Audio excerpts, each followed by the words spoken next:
shouldn't government, is there an inconsistency, I guess is my question, with how government has treated the former president and now Senator Bato de la Rosa? Yun na nga po, i-clarify ko lang Miss Pinky. Yung word na may gives the government the prerogative kung anong gagamitin mong option. I-extradite mo or i-surrender mo or poproteksyonan mo. Kasi hindi pwedeng shall dahil hindi tayo mauobliga dapat. The government should retain its prerogative. So nung kay Digong, in-exercise natin yung prerogative na yon. Sino-render natin siya. Ngayon dito, bakit natin siya hindi i-apply? Di ba? Kay Bato. So, the prerogative, kaya nandoon yung NBI because in-exercise yung prerogative na yon to surrender. Di ba nung Monday when the warrant was being served? Ganun po ang ginawa. At kaya nga ito, yung maliwanag yung ano dito, yung rules dito. Walang basis si Cayetano to block the administration of the valid warrant. Technically, obstruction of justice na yung ginawa niya. Just to give you an example, kung maalala ninyo si General Torre, nung kukunin niya na si Digong, hinarangan siya ni Medialdea, on the spot, pinosas niya si Medialdea. Ganun po ang pwedeng gawin sa'yo pag hinarang mo ang isang pag-serve ng valid na warrant. Tapos, pero dito, out of respect nga sa institution, nag-step back yung NBI para mabigyan ng tsansa yung Senado na maghunos dili at gawin yung tama.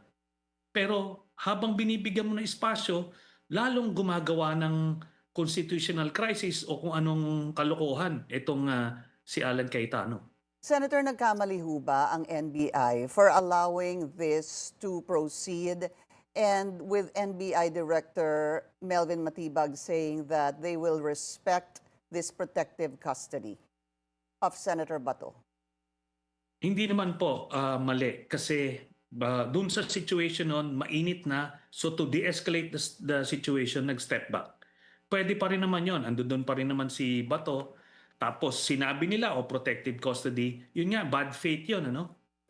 They gave the impression na kami nga hawak sa kanya, we will ensure na pag kailangan siya, pwede siyang i-deliver. Pero yun nga, nakatakas kagabi, no? Kanina madaling araw. Pero ito, it was a judgment call, and I think it's a good judgment call dahil kailangan mo nang i-de-escalate noong Monday. Opo. Pero dapat, kaya nga nag-resolution yung mga minority senators na i-surrender si Bato. And yun yung supposed to being gagawin. Bibigyan mo espasyo yung Senado para gawin niya yung tama because as an August chamber, it is expected to do the right thing, no? It should be law-abiding.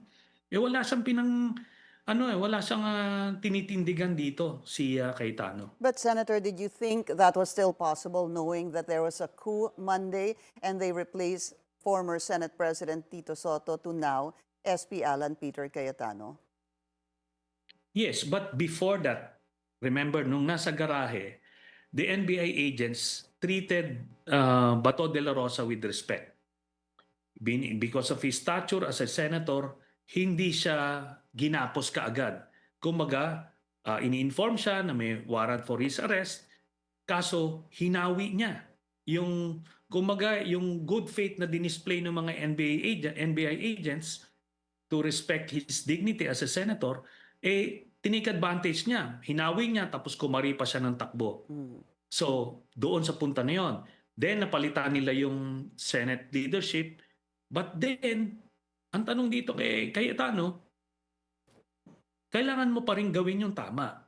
Because ikaw ang pinuno ng isang institusyon, di ba? Hindi pwede maging sanctuaryo ng international fugitive ang Senado. And that's what he did basically.